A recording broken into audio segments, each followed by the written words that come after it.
Hello everyone, ఎలా ఉన్నారు? ఈ వీడియోలో Vishwak Sen and Chandini Chowdary lead roles లో నటించిన గామి మూవీ ఎలా ఉంది, ఈ వీకెండ్ కి థియేటర్లో చూడొచ్చా లేదా అనేది మాట్లాడుకుందాం. ఈ మూవీ ఎప్పుడో 2018లో స్టార్ట్ అయింది భయ్య. ఇప్పుడు 2024 అంటే ఆల్మోస్ట్ 6 years తర్వాత రిలీజ్ అవుతుంది. గామి ట్రైలర్ లో ఉన్న హిడెన్ డీటెయిల్స్ చెప్తూ ఒక వీడియో కూడా చేశాం. ఈ వీడియో చూసాక అది కూడా ఒకసారి చూసేయండి. And before getting into the review, మన ఛానల్ ని సబ్స్క్రైబ్ చేసుకోండి. అండ్ అన్నిటికంటే most importantly bell notifications on చేసుకోండి. మనం ఇచ్చే రివ్యూస్ అందరికంటే ఫస్ట్ చూడాలిగా మరి. Okay then let's get into the review. Shankar అనే ఒక అఘోరాకి ముట్టుకుంటే మూర్చపోయే వింత జబ్బు ఒకటి ఉంటుంది. అలా హ్యూమన్ టచ్ ని ఫీల్ అవ్వాలని అతని ప్రాబ్లంకి సొల్యూషన్ దొరికిందా లేదా, ఆ సొల్యూషన్ కోసం అతని జర్నీ ఎలా సాగింది అనేది remaining part of the film. Coming to the positives, story, screenplay and direction by Vidyadhar and Pratyush are just brilliant అని చెప్పాలి.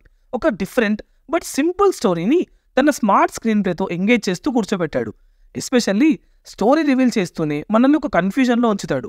మంచి క్యారెక్టర్ ప్లే అండ్ సబ్ప్లాట్స్తో ఇంప్రెస్ కూడా చేశాడు మనల్ని. అయితే ఇక్కడ రైటర్ కంటే ఎక్కువ డైరెక్టర్ని ఎక్కువ అప్రిషియేట్ చేయాలి. ఎందుకంటే ఆ short design, actors performances and ఆ విజువల్ని కొత్తగా చూపించడంలో చాలా సక్సెస్ఫుల్ అయ్యాడనే చెప్పాలి.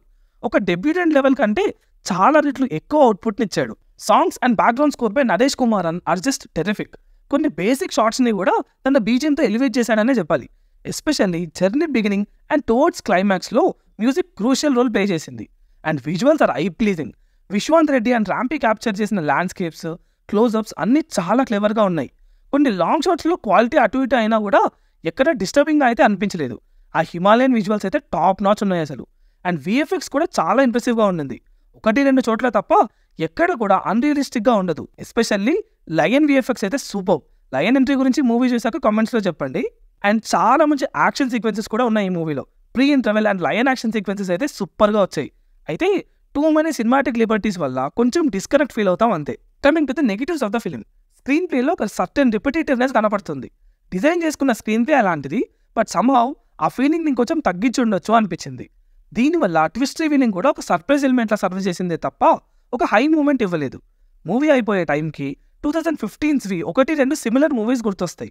క్యారెక్టరైజేషన్స్లో కూడా 3 మెయిన్ క్యారెక్టర్స్ తప్పితే ఏ క్యారెక్టర్ కూడా స్ట్రాంగ్ ఇంపాక్ట్ క్రియేట్ చేయలేదు.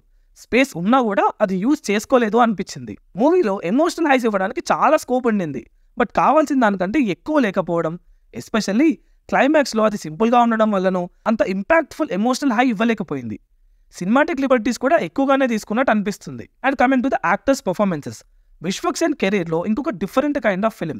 క్యారెక్టర్లోకి నీట్గా బ్లెండ్ అయిపోయాడు అండ్ ఇంప్రెసివ్ పర్ఫార్మెన్స్ ఇచ్చాడు. రోల్కి తగ్గట్టు నీట్గా ఉండింది. ల్యాబ్ సబ్జెక్ట్ అయిన CT333 అండ్ ఉమా రోల్స్లో యంగ్ ఆర్టిస్ట్ బాగా చేశారు.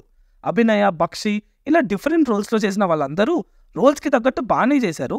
బట్ ఇందాక అనుకున్నట్టు మెయిన్ 3 రోల్స్ తప్పితే మిగతా అన్ని క్యారెక్టర్స్ పెద్దగా ఇంపాక్ట్ క్రియేట్ చేయలేదు. ఓవరాల్గా చెప్పాలంటే Gaami is a new cinematic experience with super background score and new storytelling. Emotional highs తగ్గినాయి, but definitely an engaging film. Watch it with your family this weekend. ఈ వీడియోని లైక్ చేసి movie చూసి వచ్చి మీకు ఎలా అనిపించిందో కామెంట్స్లో చెప్పండి. మళ్ళీ ఆఫ్టర్ భీమా రివ్యూతో మీ ముందుకు వస్తాను. అంటే then signing off team movies for you.